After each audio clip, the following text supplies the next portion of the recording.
Happy New Year. Oh, that was a good sip. That's all I got left.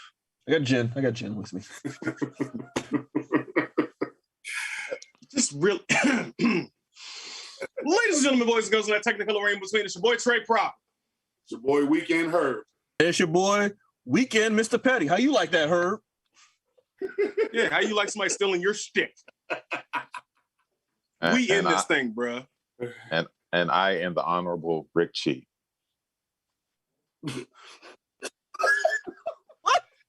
Oh boy. Thank you all for joining us here on Blerds and Whiskey Live. We got a great show as always lined up for you. Thank you for stopping in. Make sure you like, share, and subscribe. Gentlemen, what are you drinking this week? Bacardi and cola.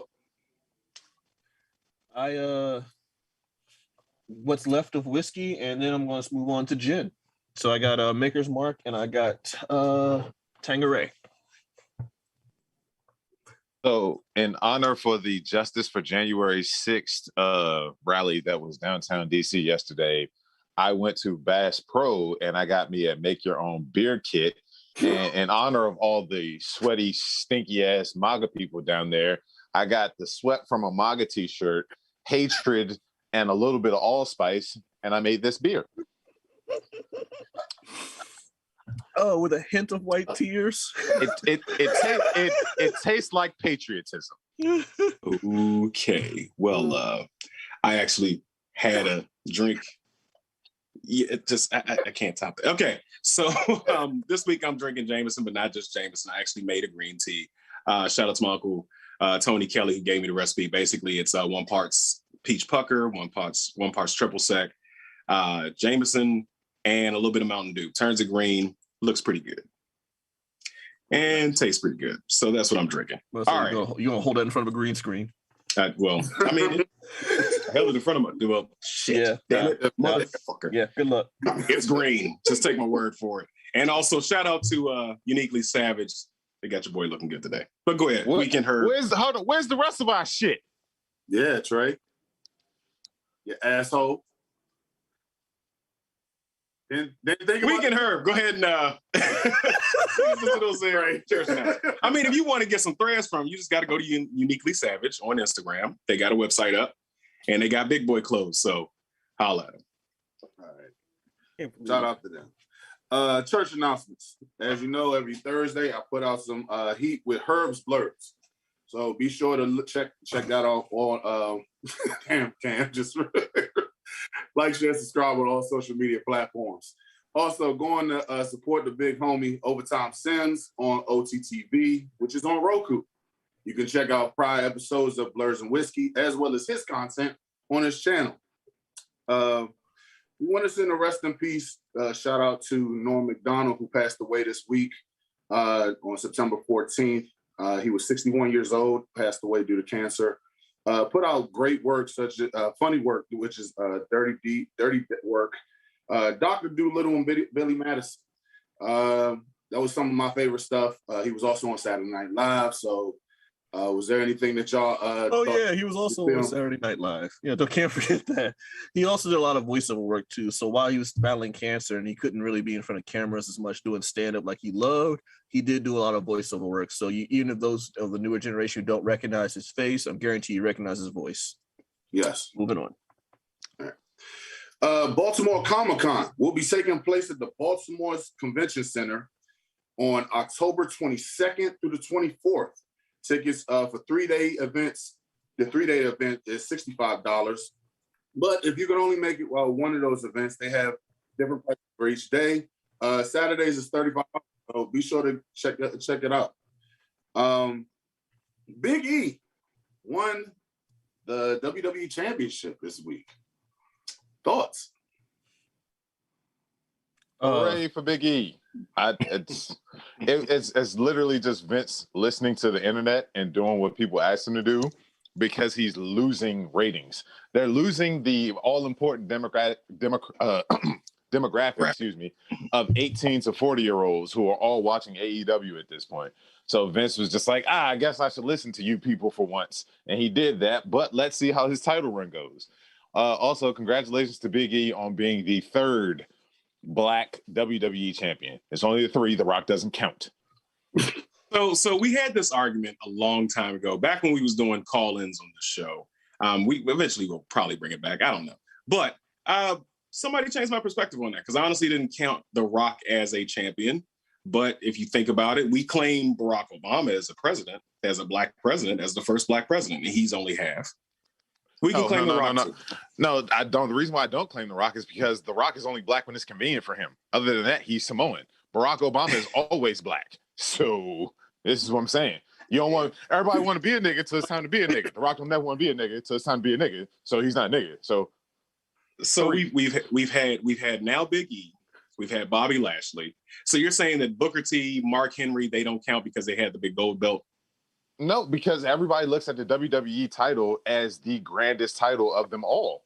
Mm-hmm. So that's the one that everybody looks at. I'm sorry, the big gold belt does have it has the lineage as far as people in the know of wrestling goes, but the championship that everyone knows is the WWE title belt. Yes, it is a belt, Vince, as much as you don't want people to say it. And again, The Rock doesn't count. And so then when that belt was on Raw, was it not the big belt then? Yeah, it was the big gold belt, but it was just there. It existed. So it wasn't a Triple H title run, or it wasn't a Batista title run, or none of those title runs mattered. No, it never was. They were the man at that point. They were the quote unquote the guy. Right. It was on Monday Night Raw, which is their flagship show, correct? No, that belt was never on Monday Night Raw. That belt was on SmackDown. That was on Monday Night Raw. It was on Monday Night Raw. No, it was. So when they did the brand split, and Brock was the champion at the time, the champion at the time could go back and forth between both shows, and then Brock signed an exclusive deal to SmackDown. So then Eric Bischoff awarded Triple H with that belt because he was number one contender for Brock's title. So then he was the champ. So Triple H with his, what was it called, the Reign of Terror, which was like what, a year and a half, 2 years, all that whole Evolution run. That was Triple H on Raw with that belt. He lost it to Batista, and then Batista had that belt for a while, and then they swapped on Jim and John Cena swapped shows, and then that's how it ended up on SmackDown because Batista brought it over, and then Cena took that belt, the spinner belt, and put that on Raw. But even still, I'm shit. What happened? What Herbert was speaking? I said the spinner belt. It was just God. I was laughing at the comments. Johnny the Jackson says the last time he was black was in the Nation of Domination. LOL. Was he even black then? Because even then he would have, every time he would put up the fist, he'd make like this weird face, like ugh. And then not to mention the fact that our three black champions all have come in the last 2 years. Yeah. That much I'll agree. I'll agree that the main title, the guy belt, the tap on the shoulder as you're the guy belt, has been in the last 2 years. But when Kofi won, he was on SmackDown. So that was the Universal title. It's the SmackDown is whenever in my opinion, whenever the belt is on SmackDown, whichever belt. But that's what Kofi wanted though. Kofi was on SmackDown. Yeah. He beat Daniel Bryan for it. I know. But and we take it. Yes, we're happy that he won it. But the main guy, like when they do Clash of Champions and the champion versus champion match, SmackDown loses 9 times out of 10. Most of the time. Kofi won the champion. Kofi won the WWE championship. That wasn't the Universal title. That was the WWE championship. Yeah. So he got the second tier belt, the Intercontinental Championship in all reality. So, but anytime, so I do count Mark Henry because he had it on the Raw. And when it's on Raw, it was SmackDown. I thought that was ECW. No, it was SmackDown. He had an ECW championship. No, but Trey, that was SmackDown because he beat Randy Orton for it. I thought that was on Raw. No, it was SmackDown. Okay, all right. Let's keep. We'll be here all day. I mean, all I'm saying is that the only thing that's stopping him from being championship is your perspective. That's all. Yeah, I can agree with that as well. Well, congratulations, Big E. We got another one. This one's to you, man. I bring back the 5 count. I forgot about that. That was dope. I want to pull a quick audible. My little brother Meech just had his first baby yesterday. His name is Dimitri Assad Johnson Jr. So shout out to my little brother Meech, his wife Adia. Congratulations. We love you over here. Moving on. Hawkeye trailer just came out this week. Goddamn. I'm excited about it. What are you excited about? I'm just happy to see that he finally gets his due, because I mean, Hawkeye don't get that much respect. I mean, in my opinion, I don't feel like he gets the respect he deserves. Okay. I mean, it's like it's Hawkeye. So you're a Hawkeye fan, or are you a Jeremy Renner? Are you a Jeremy Renner fan? Hawkeye.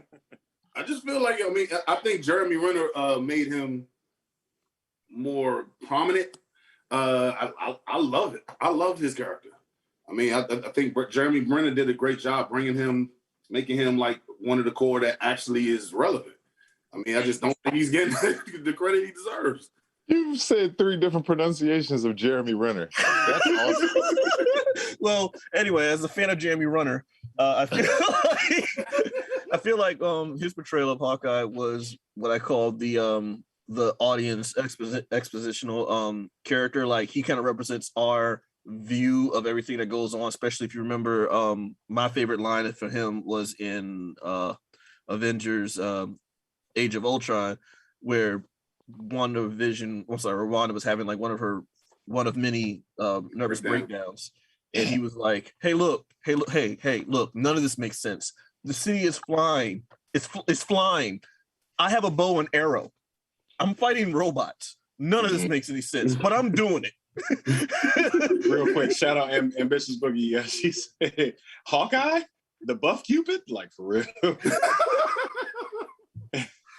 I'm just laughing at her, like, oh, I'm so excited about the Hawkeye show. I am. What are you excited about, man? Like, so if you were truly excited about the Hawkeye show, he actually had a standalone comic back in, I think, 2010 that featured just him and his daily life, and you get to realize just how much of a badass Hawkeye is. Yes, he's a guy with sticks on his back and a bow in his hand, and he's firing them at the bad guys. That's what he does. But he's way deeper than that. And if you want to go even further, you read the Ultimate comics, the Ultimates in those comics, where he's literally been kidnapped by someone. He's strapped to a chair and he doesn't have any weapons. And he proceeds to, I don't know if we're going to demonetize for this. He starts to peel off his fingernails and using them as weapons and killing people with his fingernails, hitting them like his accuracy is crazy. So Hawkeye is definitely a badass. Jeremy Renner, maybe not so much. And also I'm excited for this because, well, Kingpin's going to show up in this. So yeah, this is going to be awesome. I think that Disney is really, I think where we may be experiencing a lull in the MCU, especially because of, the global bastard that's going on. But the Disney Plus series have definitely been picking up the slack, in my opinion. I haven't seen one miss as of yet. So I'm gonna go ahead and do an audible myself here. So, hey Herb, since you love Hawkeye so much, why don't you go and do our next segment? Introduce it. They're petty. Oh, Jesus Christ. Character of the week. Go roll that footage.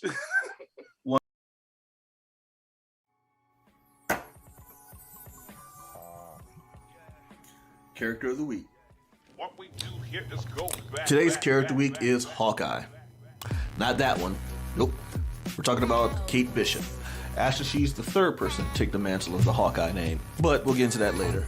Contrary to popular belief, she's not Hawkeye's daughter. Or we all know he's a Rolling Stone, but he's not. He's not. They're not related. She's actually just a regular human. She's a rich girl whose father was involved in, let's say, less than honorable business practices. During a bad business deal gone wrong, the Avengers intervene, and she witnessed Hawkeye with his human proficiency. She sees a super soldier, a hulking monster, a god, an android, and there's a guy with a bow and arrow flicking pieces of wood at all the bad guys. She was inspired by him.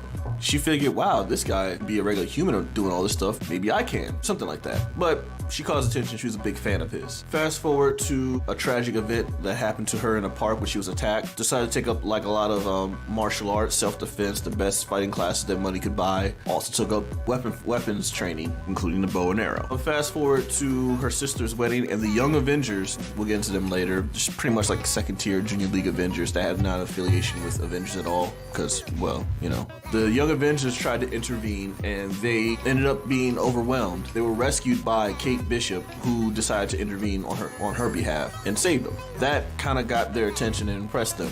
Some missions later, I think in the Avengers Mansion somehow, she ended up donning like a mixture of Mockingbird, who was Hawkeye's partner at the time. So a mixture of Hawkeye and Mockingbird's costume. They kind of made fun of her for a bit, but she proved her value on the team when she actually took up the mantle of Hawkeye. During this time, Hawkeye was perceived dead. He might have been actually dead and then came back to life because comics.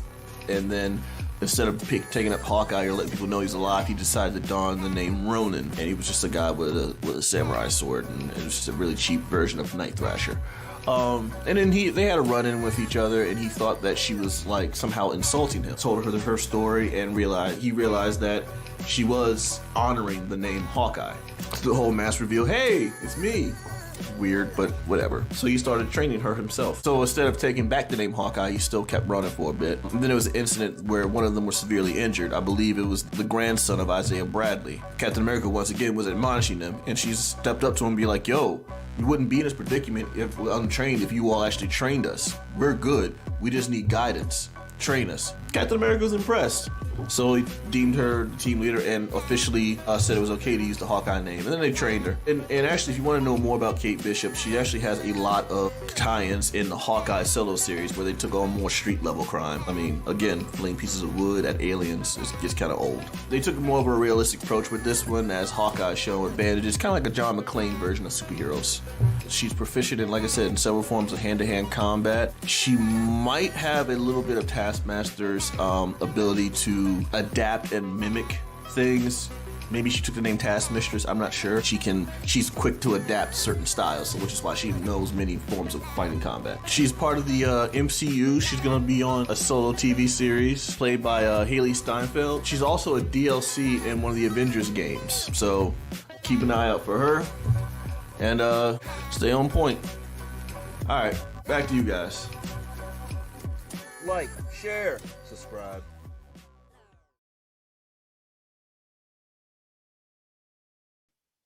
Is it really? It's Hasbro. Hey, shout out to myself again. Check out my YouTube page, #Camism. Upload the characters of the week every Monday morning, and I also will be featuring some of the highlights from my up and coming podcast. So as you can see, like, yes, I was giving Herb a hard time for liking Hawkeye. In the midst of, like I said, you got a god of thunder, literally with a magic hammer bringing down lightning from the sky. And then you got a guy with like skinny pieces of wood with metal tips who wants to stab an alien from really, really far away with I know what he's doing. flinging them at him. But the thing is that, like I said, he's human. He has no super soldier serum. He has no gamma radiation. He has no $billion suit. What I'm pretty sure Hawkeye does have, though, is he's probably been on blerdsandwhiskey.com. He's probably went to our promo page and went into our FNX Fit. He probably typed in the promo code FNX Blerds1 and Blerds13, and he probably was able to get his pre-workout, his post-workout, to get his arms in shape to fling those pieces of wood really, really hard at aliens to protect their armor. You know what I'm saying? Like, if you're going to throw pieces of wood with metal tips at them, you better do it right with the strength behind it. You know, you got to get your triceps right, your shoulders right. You know what I'm saying? Just to fling those pieces of wood. And maybe forearms are definitely used in it too. You got to get that grip strength to hold that bow strong enough to fling pieces of wood at your enemies. Excuse me, sir. Some of those pieces of wood had explosive tips. Thank you. Right. And some of those also have Ant-Man on them too. Yes. Exactly. Exactly. So in old Marvel lineage, the ones with Ant-Man on the end of them, get your wives out of the way because he's gonna hit them. I can see Ant-Man. Ooh, right that's now, a like, deep joke. He's standing on the arrow tip with his backhand. I told you dinner is at 7, Janet. We can't make those jokes here. No. Okay. All right. So it's time to get into topic one. Speaking of Ant-Man on arrow tips, did everybody watch What If this week?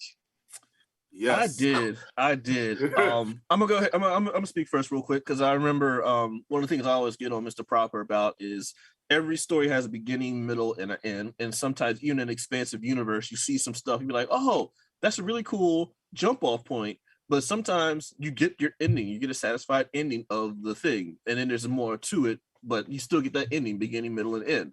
Such as the zombies, you got the beginning, middle, and end. They left, they found the beacon, and they made their way. They escaped that complex with Wanda. By the way, Wanda and Ant-Man and What Ifs are just the worst in MCU. Like, they just make them the worst out of everybody. But I digress. This particular week left me wanting more. Like, I loved it, but I wasn't satisfied with that ending. I was like, wait, that's it? There's got to be more. Where's the I saw the timing was ending. I'm like, all right, they're gonna wrap this up, right? And they didn't, and it's left me with like, wait, there's got to be more. I want to see more of I want to see a whole story of Killmonger from his perspective. Yeah, go ahead. Listen, I just want to say that Michael B. Jordan's portrayal of Killmonger, both live and animated, just lets you know that if Vegeta was a black man, he takes no L's. He takes no L's. This shit, I mean, I'm sitting there, and he's if you haven't seen it, sorry, I'm gonna spoil a little bit. He's taking people, he's taking out characters, and his characters that you should feel bad about him killing, but just sitting there going, yes, execute more heroes. Get them all out of here. Get that plan going. I love this. He also killed the war. He also killed the wrong Rodney. He killed the wrong War Machine, man. Yeah, I was about to say he killed the wrong War Machine, man. But, and then he built a Gundam. He's like, they didn't explore his intelligence. They didn't explore, because people don't realize that they said in Black Panther he was at MIT at the age of 16. Yep. And they didn't really explore it in the movie that well. But in the show, like, they literally was just like, yeah, he's actually a fucking genius, not just tactically, but also like otherwise. And he's also one of the most dangerous hand-to-hand combatants in the Marvel universe. Do you realize that he took out a whole battalion of 10 rings by himself? Yes. Yes. Go ahead. No, shoot. Okay, no, because like when I seen this, the first thing I thought of was Seth Rollins' song "Just Burn It Down." Every fucking thing gotta go. I mean, he just went from like, oh yeah, he came over there and set this whole entire thing up. So I'm gonna put him on Front Street, all his information. Tony, I'm just gonna save you so I can go and fuck up everything from the inside. Rhodey, you're dead. Who else is gonna die? Boom, boom, boom. And even as far as like this, one thing that I looked at. We all know, as far as like Tony's always been drinking for years and everything in the comics. And if you look at it like throughout the whole entire process, when we look at the first Iron Man and just keep on going, he really isn't like an alcoholic. This motherfucker even died with his drink because what's his name, Killmonger, saved him. And it's just like, yeah, he still went into his alcoholic binge the whole entire time. When Killmonger came into the picture, like, I know it's little, but I mean, it's just like that. Well, like, I mean, I see what you're saying. It wasn't really a binge per se, but it's like there was a certain lesson that Tony didn't learn in that particular universe. Exactly. And the Watcher even said that. Yeah, and because there was no Iron Man, essentially there was also no. Well, would there be no Avengers then? No, there would still be Avengers. There would still be Thor would still find his hammer. You know, Cap would still get. Well, Cap might not have come out of the eye. You know what? You're right. Yeah. There might not be Avengers. Well, Black Widow would still be there. Hawkeye would still be there. And Nick Fury had the Avengers Initiative in the 80s because he knew that there was going to be a bigger threat and he needed people like that. And they knew about Wakanda. Now their focuses are fighting Wakanda. We didn't see Nick Fury the entire time of What If. Because he probably smart enough to know, you Ross, you stupid. I'm not going to go fuck with them. Do you know who that is? No. He didn't fuck with Wakanda, but he could have had a hand in like figuring out who the fuck Killmonger was. He could, especially when Rhodey found out. Like Rhodey. Yeah, go ahead. If you notice, there was actually a little bit of an uneasy alliance type of dynamic between Killmonger and Ross. So I'm pretty sure Ross knew he had a good idea what type of person he was. Yeah, Ross has. So that's the thing about Ross. He has a good idea about who most of these people are. Like I'm pretty sure he has files on them, but they're not as deep as the files that Nick Fury has on them because, you know what I mean? Like, one's a soldier and the other one is a spy. Ross is just a soldier. He's just going to get general recon. A spy is going to understand what your favorite meal is and what day of the week that you like to eat it on. You know what I mean? So would you say Ross is definitely like it was an uneasy alliance, but he's like, yo, it's better to have you on my side than not to have you on my side. Yeah, because he gained his trust emphatically. So he was able to, I'm gonna lead them in there myself, and I'm gonna walk them all into Wakanda, and you don't realize I have the kill switch.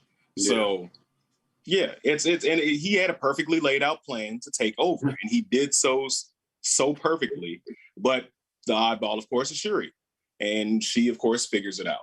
I'm looking forward to, so that kind of, I enjoyed the episode. I loved it. I agree with you, Cam. It made me want more. Of course, I always want more. But it definitely leads me into the next portion of this topic, the mid-season trailer for What If, which if you watch it on YouTube, if you haven't, go to YouTube, check it out.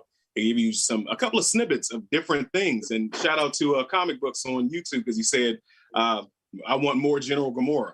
And yeah, because there's a clip of Gamora in Thanos' armor with Thanos' blades. Yeah, so basically my assumption that that's what's going to happen is that we're going to have a mini multiverse of madness, if you will, based on the multiversal characters that we've seen inside What If coming together. Possibly a pre-Secret War, if anything. I don't know. It could happen. And we could see them going forward in the MCU. We could have Killmonger brought back in. The possibilities are freaking endless. What did you guys think of the trailer? I mean, because I was looking at it from the standpoint when Thor was like, "Oh, we have zombies," and you have what's his name? What's his name? Strange. Doctor Strange Supreme. Doctor Strange Supreme. So I mean, I was like, damn. So this shit's gonna tie in together. It's inevitable at this point. Just like Thanos said. I can't wait. I'm just like, okay, so how are they gonna spin all this shit? And I'm still trying to figure out where the fuck these tentacles are from I'm gonna butcher his name. Shamagorath.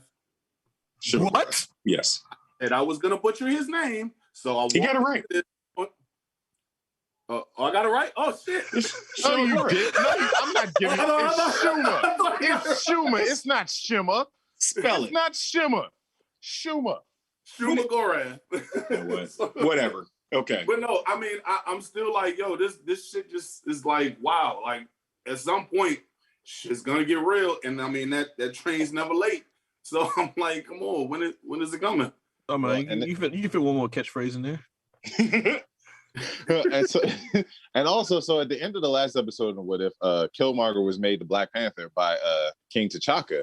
And actually, if you look at the mid-season trailer, there is a clip of Killmonger in his Black Panther suit fighting against someone. So we're not done with the story of Eric Stevens and him racking up kills like a video game. Yes. So I look forward to that. And also, Tony is right there. Gamora in Thanos' armor and wielding that dual sword. That is some little nerd boy's dream somewhere, and somewhere he's fapping out his heart's desire to that really of her in that suit and her with that blade. So I mean, there's a lot of good stuff to look forward to. So I'm very interested. I'm also interested in Strange Supreme confronting Strange from another reality and not just a separate half of himself. So, but that leads me to the next question. If so, it looks like from the clips that we've seen, it looks as though they freed the Strange Supreme. Does he have the capability to absorb other people? Because he can absorb beings, but can he absorb other people? I don't know. He was only absorbing magical creatures or beings of pure magic. He wasn't really absorbing people yet because he didn't absorb Strange. Did he absorb Strange? Yeah. But that was the other half of himself. That was Yeah, I mean that was so essentially with mold, pretty much. Yeah, essentially that's another magical embodiment. So maybe also physics. You know, two things of the same matter. Same matter can't occupy same space. Correct. But he might suck out other people's powers. So he might just be a whole magic sucker. The thing I love about What If, and this is something that Herb was alluding to like a couple of episodes ago, where he's like, where they go from here? And I was trying to explain to him what the beauty of What If is basically it's professional writers making fan fiction. And that's basically why I love What If so much, because it's like, oh man, I'm gonna take Peggy Carter make her super soldier, and get one out for that one. But yeah, like I'm just looking forward to everything. But I don't know if you notice, I believe the zombie episode was supposed to be showing up much later in the series, but I think because it either got leaked or whatever, they threw a Hail Mary and they ended up putting a zombie episode like at that point earlier than it was supposed to. Because if you notice in the end of it, when that mid-season trailer, they were revealing stuff about the zombies, which would have been a big reveal at the end of this. So I think the zombie thing kind of threw everything off for a loop by now. So we'll see where they're supposed to be at. Well, sometimes chaos creates greatness. One thing I was going to say is, before we got off the Doctor Strange thing, is that if he was only capable of absorbing, do you really think the Watcher would have slipped away that quickly when he noticed he was there? The Watcher is not inherently magic. And then another thing, magic in the MCU is just another version of science. If you think about it, they just have different forms of science, not all just poof and it happens. Yes, there's. Say again. Thor said it in what's his name? And his movie. The first Thor. In the first Thor movie, he said that. Yeah. So magic is it's different forms of energy. So I believe he can absorb energy. So I think we might see a bigger problem coming down the line. Shouting out, let's see, Chuck Clark on Facebook. Strange Supreme was just original version Doctor Strange from the original comics before they nerfed him. I think the original Doctor Strange would wipe the floor with him. And also he said the Watcher, they've actually given him a little bit more melanin as the episodes have gone on, as he's come out of the shadows. He's not just looking like the classic big-headed white dude. They're keeping it close to the voice actor. But yeah, any thoughts on that? Thoughts on the what if or the Watcher? Oh, never mind. Okay. I mean, honestly, like I thought the voice was Tony Todd, but someone told me that it was actually Jeffrey Wright. Yeah, Jeffrey Wright. And I'm like, then Jeffrey Wright is an amazing actor as in the flesh.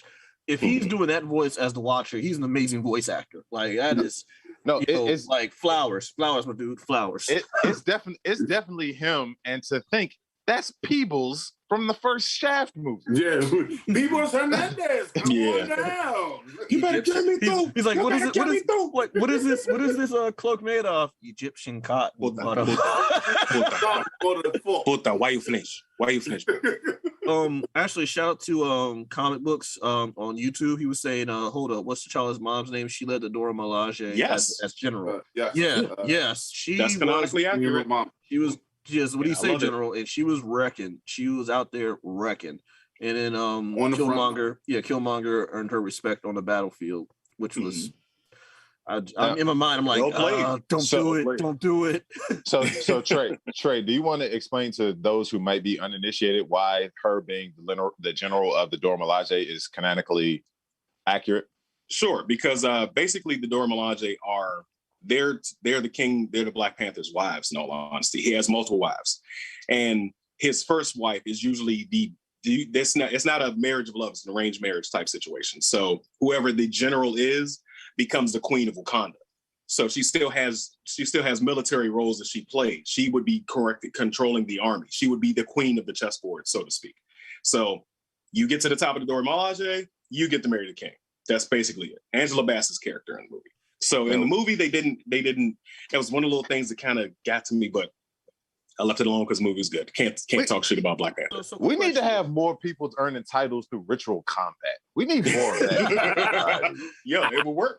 It would definitely work. So the quick question then. So T'Challa had a thing for why am I blanking on these names? But you know who I'm talking about. Nakia. Yeah. But she was not. Was she also in the Dora Milaje? He was going against the grain. So go ahead, Rick.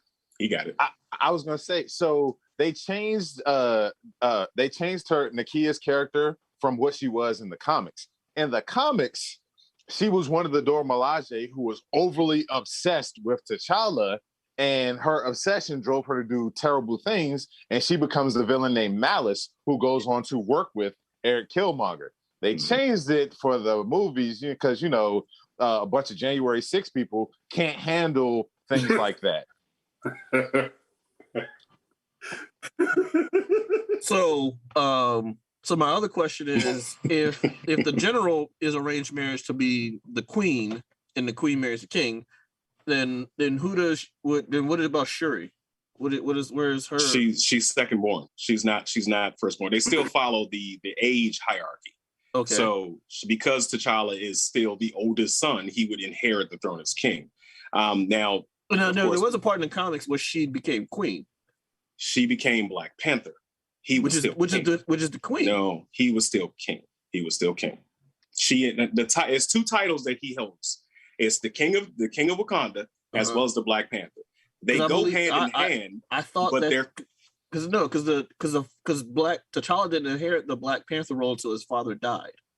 No, he had it before then. His father did die, but his father was Black Panther for decades. He got old, and he had to pass that title on to T'Challa. T'Challa was of age and could go out and do the tasks that the Black Panther needed while they still had a king. Because I also recall that he had to fight his uncle for the title of the Black Panther. That yes, he did. Because at that point, because he wasn't of age to take the mantle or king or mantle, because his father died when he was young. He was of age to become king when his father died. But the Black Panther mantle is the second. Like, he has two titles. Like, he's got two belts. So he inherited one belt and he had to fight for the other one. When his father died, he had already taken the title, but when his father died, his uncle could challenge for that title. Okay. For the title of Black Panther. But my friends, is what Blerds and Whiskey is all about. and just know, women out there, if you want to date me or get married to me, you're going to have to beat a bunch of other women in ritual combat in order to earn the role. Shut up. Okay. All right. So speaking of combative situations, I'm crowbarring the fuck out of this one. There we go. Yeah. And I'm gonna let you guys take the lead on this one. We had another versus, which I don't fucking watch. And yeah. So what the hell happened? We can hear children. So yeah, this weekend, or was it last weekend? Last weekend. It was another versus battle full of people who peaked in the 90s. It was Ja Rule and Fat Joe.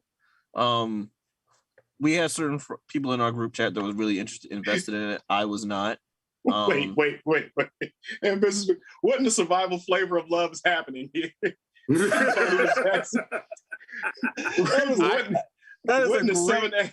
in the seven evil exes are you talking about, Johnny Jackson?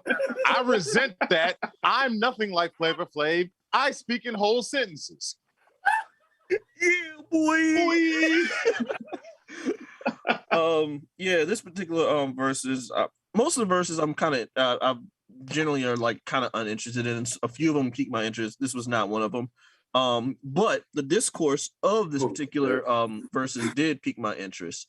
Because we had some people who were trying to say, hey, let's give Fat Joe his props as he's a legend in his game. I'm like, legend for doing what? Being at the right place at the right time? Like, for being like secondary, being the Robin of all the hip hop greats? Is that what we're saying? I feel a New York bashing coming from Rick. Go ahead. It's not really a New York bashing per se, but so go ahead, Rick. Yeah, like I felt the exact same way. Like, Fat Joe has literally done nothing great. He's just been there. He's literally he's been hanging around. He's been not dwelling in the shadows. He's been there in the forefront, just taking glory because he's big and he happens to rap. But my biggest problem with Fat Joe is, okay, we're going to have a little bit of a black culture argument. I kind of started it with Dwayne earlier, and now I'm going to take it to the next level with Fat Joe.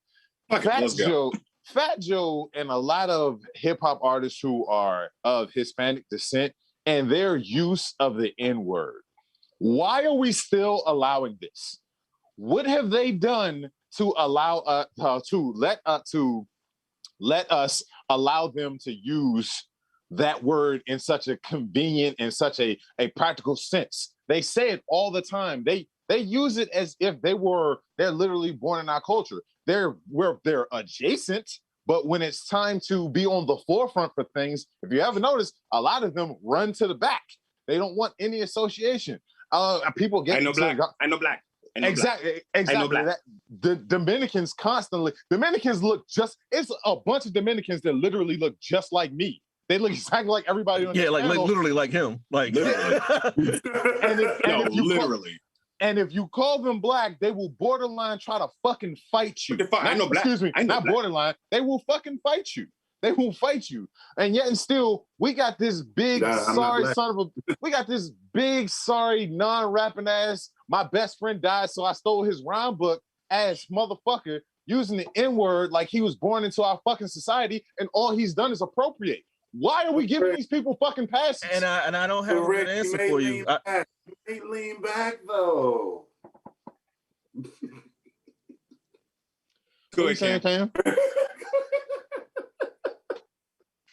I don't have a good answer for you, to be honest. And yes, I'm one of the people that have let it slide because like I don't bat an eye. I don't like do a second take when I hear Fat Joe, Big Pun, Be Real, Sin Dog, who else? I'm trying to think of this Hispanic that's rapping like that. They're the only ones on the top of my head that I know that do it. Now Tekashi 6ix9ine, yeah, like I see him on the streets is on for using that word. He's the only one I feel like I can't. Is that because you don't like him? Yeah, that's okay. All right, at least you're honest. About it. but like, I mean, I don't even really like Fat Joe like that. Like, you're not gonna, be like, oh, his great hits such as I don't know, Deep Cover. Oh wait, that was Big Pun. Oh wait, what about What's Love Got to Do? Oh wait, that was also like featuring someone else. Yeah, he's over here like he's the French fries of the rap. He's just a good side dish. He just happens to be like accompanying with really great stuff. This nigga French fries. But like honestly, like I remember in college, in ciphers, like open mic nights, and this dude hopped up on stage and, freestyling, dropping the N-word, and I didn't even like react. And someone stood up and looked at everybody and be like, y'all just gonna let this dude get away with this? Like this is what we doing? And I thought about it. I was like, dang, why do we let certain minorities get away with it outside of Black? And I think the only one I've ever let use it have been I guess like Cubans or Puerto Ricans or something like that. But like generally, like no matter how you've been raised with Black people in your life or Black culture in your life, there's very few I let outside of that get away with it. Like I don't, this dude grew up in Fort Washington, grew up around all of us, but he was I believe he's from Pakistan. Never dropped the N-word, and I would look at him sideways if he did. That's just me, and I don't, like I said, I don't have a good answer for it. We do need to police that particular. So, and I do agree that we do need to police it, but the question is how? How do we tell these people? How do we stop these people? Because we could say all we want, but realistically, are they going to stop? Are they going to stop saying what they got to say? All we can do is stop listening to their music. It's not like he's making music that's really popular. Which I have. Like, I haven't listened to Fat Joe since, like, what, 2000? I rarely listen. I listen to the same rap songs I listen to. I'm still listening to Lil Jon and East Side Boys, then Crunk Juice. So, like, that's what I have on my playlist. Not even going to fake. Yeah. So I honestly, people don't like confrontation. People really don't like confrontation. And like, in order for us to reclaim a lot of what we have lost over the years, a lot of shit that I'll be the first one to speak out. It's been a lot of our faults, because we got a little bit too comfortable in society. We've gotten a little bit too comfortable with everything around us. We have to call people out on this shit. Be you the biggest person, be you the smallest person. You got to start calling people on their shit. You know what I mean? And it's going to, like, everybody has to be willing to be uncomfortable. You have to be comfortable in being uncomfortable because you're making others uncomfortable. Because in order to bring about change, we have to not stand for the same old shit that we've stood for, right? So we have to call out the nonsense.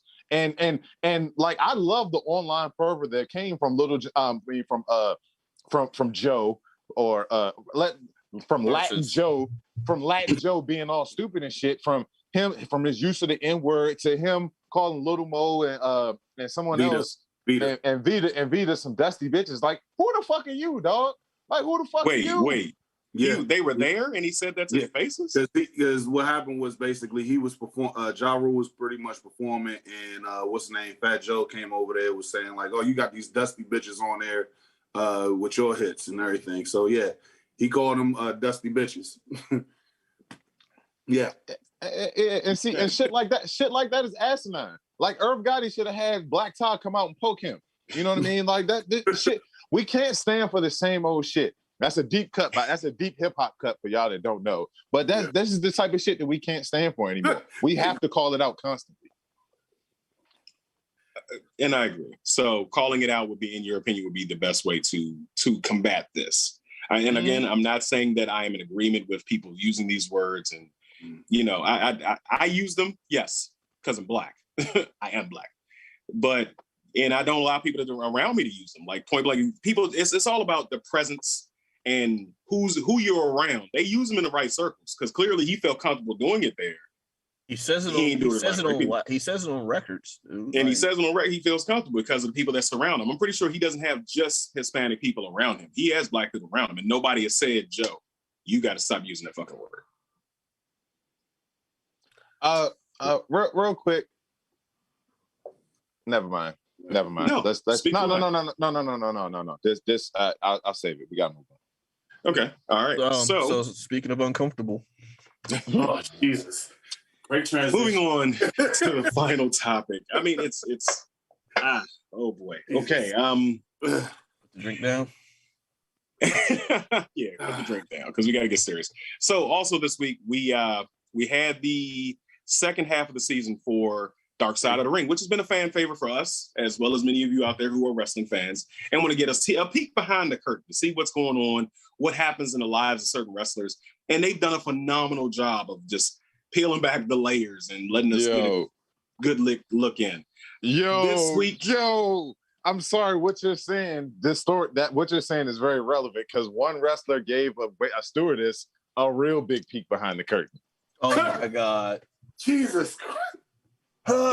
Just let me do my thing. I had that. I had that. I was going. Damn it. I got excited. Motherfucker. Okay. All right. So yes. Speaking of course, Dark Side of the Ring, season 3, episode 1. Oh, no, episode 4, right? 4. Which episode is this? 4. Yes. So we got a peek at the plane ride from hell. Now I'll go first on my opinion of this. I will not lie or front or pretend. My understanding of the story was that it was just hijinks on the plane. Guys got drunk. Somebody got their hair cut, and there was maybe a little fight. You know, somebody got body slammed. That was cool. It's something I expected of wrestlers, especially from that generation of wrestlers. And when it happened, I was a little kid. As I got older, I only heard it fifth hand from my cousin Rick or somebody like that. So to have what really happened spilled out just blew my mind. Gentlemen, give us and the rest of the people here your opinions, starting with Big Herb. Tell us what you thought of this episode. If I'm Dusty, go Dust. There's no way in hell that Brock Lesnar is wrestling anymore because that motherfucker got to get what he deserves. You did that to my then wife, pretty much. Yeah. So we gonna have to we gonna be moving some furniture after that. And just me being married altogether is just like Slim, you ain't finna do that shit. And we on a flight, and then on top of that, I'm not gonna tell my wife like, yo, just don't even show your emotions. We fighting. I mean, we the way Rick been talking about Brock Lesnar, we it's gonna be that type of fight and then some. So I mean, that is just one of my takes on it. I'm gonna let y'all take the other parts because it's definitely a shit. It was a shit show on that plane ride. So all right, Mr. Petty, go ahead, hit us off.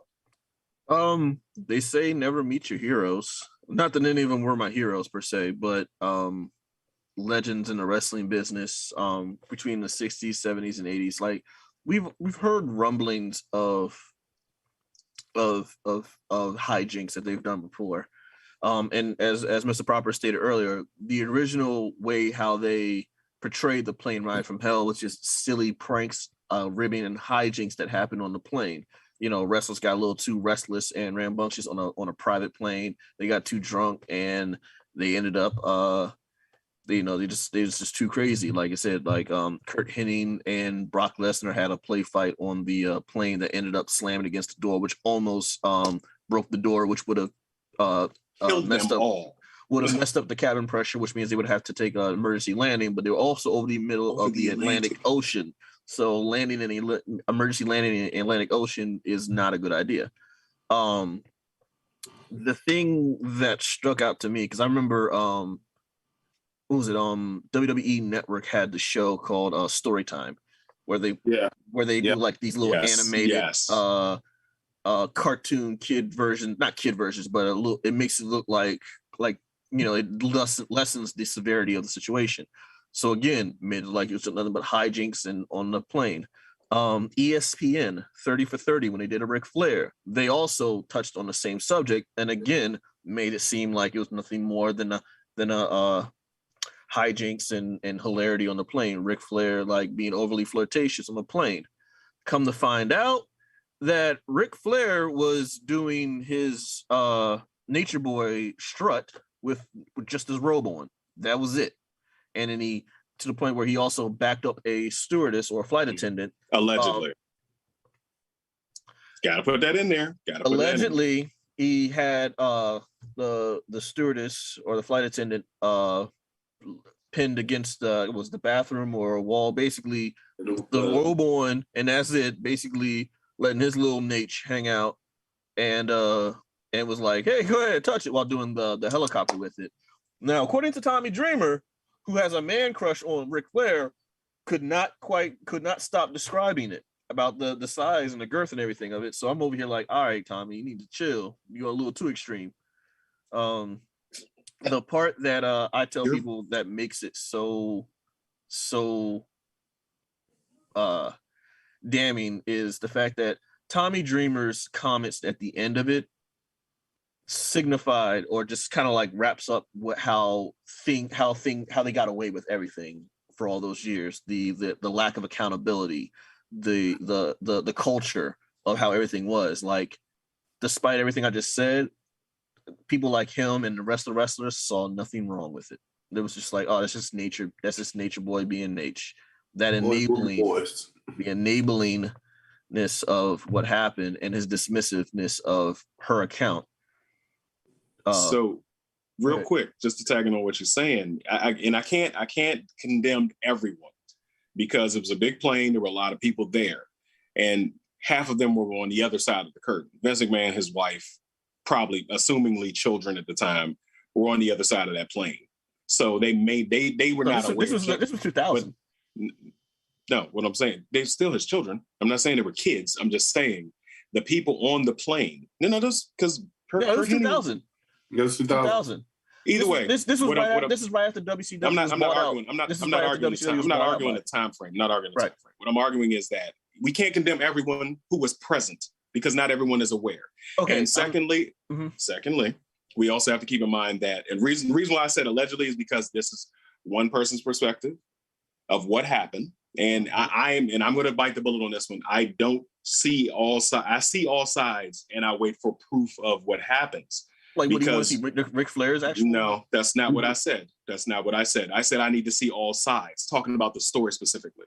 Okay. So I'm not going to condemn anyone until as much proof or as much evidence has been presented, because there are situations where things can be misconstrued or misremembered. Now, we're talking about something that happened close to 20 years ago. Uh-huh. And I'm not denying that it happened. I'm not choosing a side. All I'm saying is that I am doing what this country should do, and everyone is innocent until proven guilty. That's just how I feel about it. That's why but I'm not a police officer or a lawyer, so I don't have to adhere to the innocent until proven guilty. However, but you are an American citizen, and if you are called to be on a jury, you have to stay to that law. Are we on a jury right now? A jury of our peers, yes. So what evidence would you like to have, Trey? Because there is a written document of her account. The case was settled out of court for everyone's sake, to be honest. Because 9 out of 10, when cases like this happen, she doesn't have the backing of McMahon's millions and the lawyers and Ric Flair's riches. So she's by herself, and her own company did not have any, did not back her up, because they did what every other company would say is, as they've been saying, don't sell it, just brush it under the rug. I'm not saying that he's innocent. I'm not saying that he's guilty. I'm just saying we have to make sure we put the caveat of allegedly on these statements. Okay, well then I will put allegedly there. Is that what you're basically? Okay, basically all right. Well, cool. Well, allegedly Ric Flair's dick was out. Alleged dick was out, and he was waving it like a helicopter. Allegedly helicoptering it to in front of the alleged stewardess, air hostess. The only person that allegedly stopped him, who pulled him aside or was like, hey, man, maybe you should allegedly chill, was allegedly Goldust or Dustin Reynolds. That happened. The thing is, the reason why I was trying to stop you before you said like not to blame everybody. I wasn't blaming everybody on the plane. What I said in my words, and I wasn't allegedly this time, I was actually just saying that I got you. The culture that allows wrestlers such as Ric Flair, and Ric Flair's not the only one that's probably done stuff like this, but the culture that same thing with what was the video game company we were talking about the other day, Blizzard.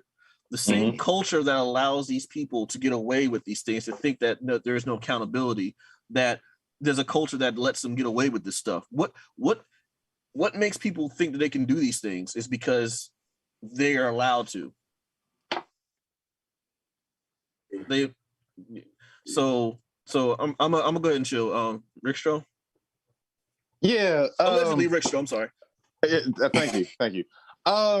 Yeah, Rob Van Dam talked about how they would put their pain pills into people's drinks and knock them out. And they would talk about how they would do it with other wrestlers, and they also talked about how they would do it with young women. There's no alleged that's needed there. This was something that was actually done.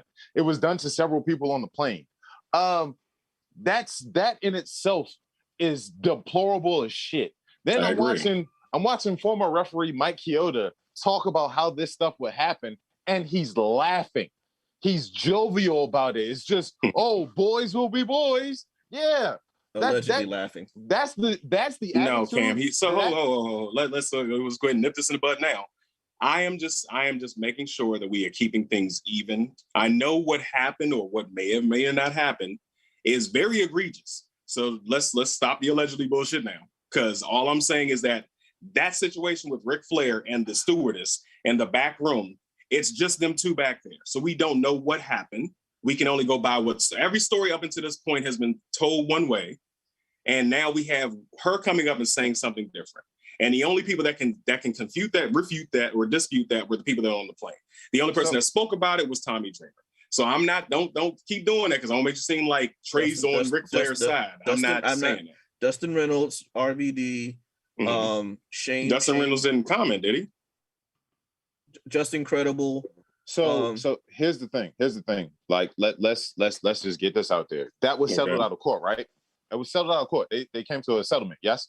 Correct. So that means there is a deposition that was given from both accounts. So we don't have to say allegedly, because the shit took place. Like, it happened. There's no need to say allegedly, because there's an actual testimony from all that were involved with this in that actual settlement. So we don't have to protect ourselves from anything, because there's nothing to protect. This is on record as to happening.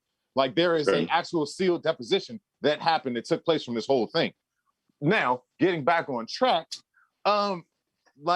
it's just overall disgusting, right? Because the funny thing about it is, this was an hour-long episode, and they really only covered about 3 things that happened on it. There is so much other shit that happened on this one plane ride. Now, mind you, also, the boss and his wife are sitting at the front of the plane in the quote-unquote first class section of the plane, and they put it all on Jim Ross to go back there and stop these.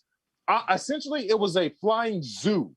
It was a flying zoo, and Jim Ross was the only handler that could go back there and try to settle the animals. And yes, I'm calling them animals because they acted that way. The fact that Brock Lesnar and Kurt Hennig didn't have enough self-control to not almost crash the fucking plane because they're playing around like giant children.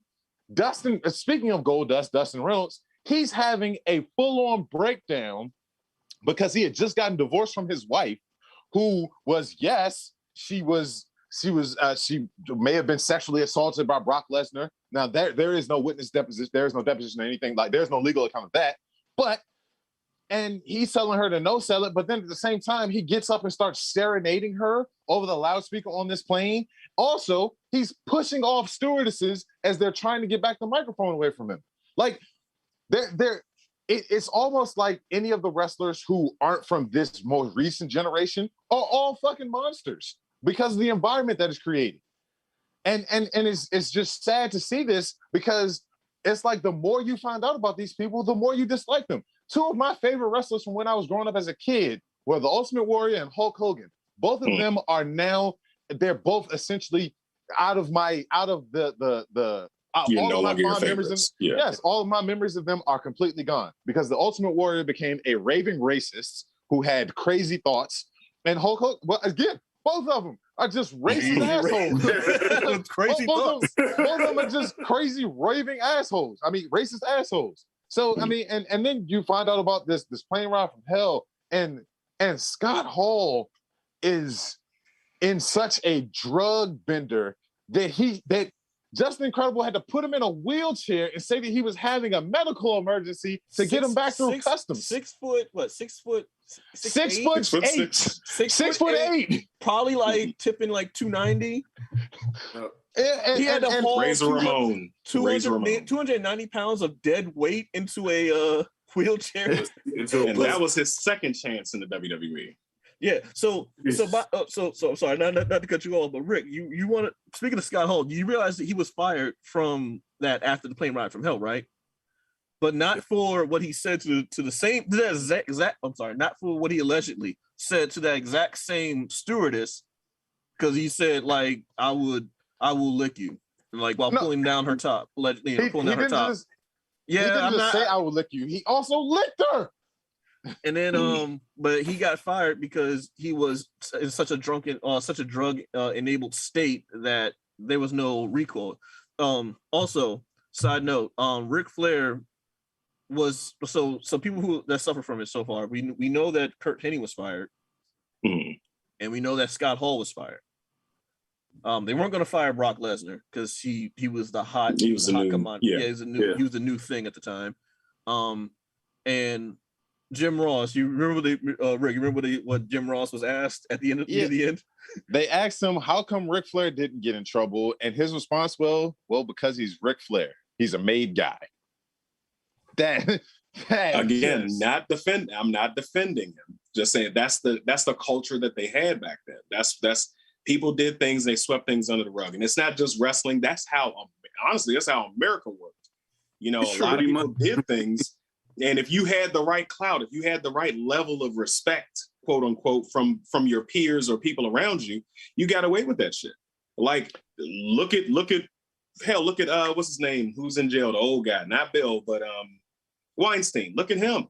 He got away with it for years, and then things happen afterwards. Bro, but just because that's the way things were doesn't mean we have to accept it. Even now, I'm not accepting it. I'm just saying that. I'm explaining that's what happened. That's the reason why he got away with it. So here's the thing though, and this is I mean, we might get a little bit off subject with this, but that whole kind of riding the fence thing and that whole kind of like you are kind of accepting it though. You know what I mean? Because you're like if 40 people come at you and say, hey, that guy just pulled his asshole out and shit right there in your front yard, right? And then that guy happens to be somebody who's has a little bit of clout. And he's like, oh, no, I didn't. That was there when I got here. You know what I mean? It's like, oh, we have to give him the benefit of the doubt. 40 fucking people saw him spread his ass cheeks and shit right there. You know what I mean? It sucks, but like that's kind of the way it is. And there have been too many witness accounts of literally everybody said he's fucking helicopter dicking up and down the plane, and then he went back there to the food area, and like I mean, it just is what it is, dude. Real quick, hold on, real quick. That's also like the people who are saying there was no violence that took place on January 6th at the Capitol building here in the city that we live in. That's a bunch of people that's saying that shit right now. Some of them are senators who enabled these people. They're saying, oh, that wasn't them. That was Antifa, or that was other people. When it was clearly a bunch of MAGA flag waving, hat wearing, Jim Bob spitting, whatever motherfuckers down there doing this shit. Go ahead. I do want to point out something about Jim Ross's take on it, because he's no longer working for WWE, and I highly doubt that he's going to come back to WWE.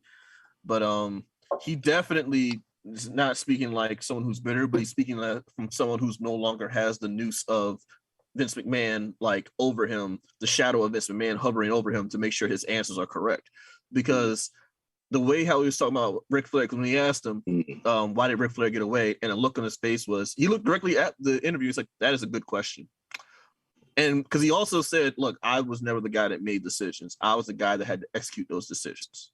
So this came from the top, not from me. He was basically saying that Vince McMahon is the one who's doling out the punishments, and I had to hand them out to people.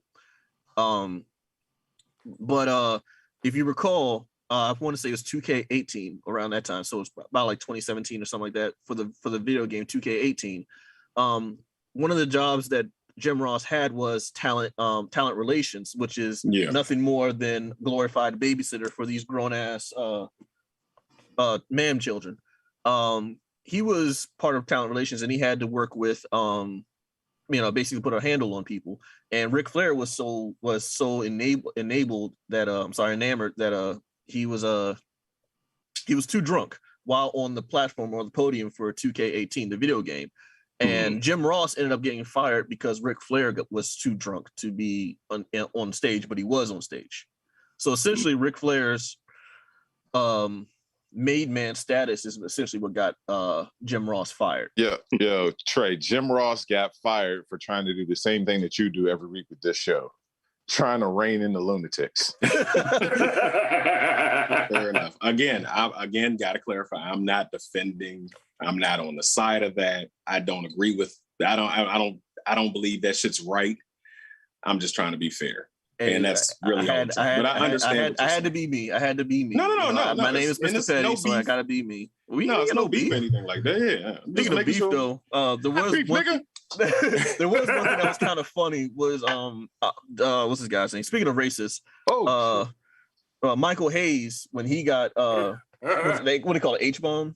Yeah, when he was put to sleep, roofied or whatever. He was out cold. He was so out cold that X-Pac, Sean Waltman, ended up taking some scissors and cutting off that ugly ponytail he had in the back of his hair. Before that, he was H-bomb. He went up to, of all people, Bradshaw in his APA days. And smacked Bradshaw in the face. It gets worse. No, he also was so H-bomb that he also literally also pulled out his little free bird. And he urinated on Linda McMahon's, I believe, her shoes. What? How the fuck did I miss that? Well, because they only could cover but so much on the play. They didn't cover the Undertaker Kurt Angle fight. They didn't cover. I said they only covered about 3 things. There's so much more that they missed from this. Okay, I gotta go back. Yeah, the Kurt Angle Undertaker fight was a real shoot fight too, because But yeah, that's a whole separate thing. That was somewhat hilarious on it. But the thing I was saying about Michael Hayes when he got his ponytail cut, because he woke up and he was missing like some hair in the back of his head. I don't know if this would work, but maybe if Michael Hayes goes on blerdsandwhiskey.com and goes to our promo page and types in Blerds 1 on Beer Struggle, he can slap some of that beard oil and some of that beard balm on the back of his head, and hopefully he'll grow that ponytail back. Get all that going on for him. But yeah, there was so much more they did not cover on the Yes, definitely. Okay, so I have to do more research. I will admit to that. I have to do more research to find out what's going on, because my understanding of the story was, Ric Flair, the Brock Lesnar, Kurt Hennig. Mr. Perfect, Kurt Hennig. Yeah, no, Kurt Hennig, Mr. Perfect, and them going into the fuselage, and I think Jake the Snake got out or something like that. I don't know. It's Jake the Snake wasn't even there. No, he wasn't. No. The only reason there's something about snakes getting out, because apparently wrestlers like to take their dicks out when they get too damn drunk. Jesus. Okay. Up to it. That being said, like, share, subscribe on all social media platforms. Up to it, down to it. Fuck those who don't do it. We do it because we used to it. Allegedly, motherfuckers fuck drink. You. Fuck you.